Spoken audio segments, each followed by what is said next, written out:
Look at this, guys. This is now what is left of the Beehive ground in Bolton. Obviously over there's a railway lines. So sad to see it go, guys. So it's not going to be a long video of this, but what I will do in the future when the houses have been built on here is I will come back and show you the difference. And this is that little building there that we still can't get in, unfortunately. Love to get in there and do a little bit of an explore. That'd be mint. Let's come in there and do that. But yeah, guys, such a sad sight now. It's all gone. Almost completely flattened.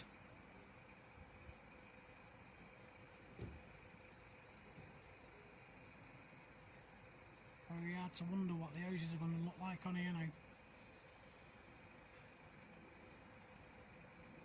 But that's it, guys.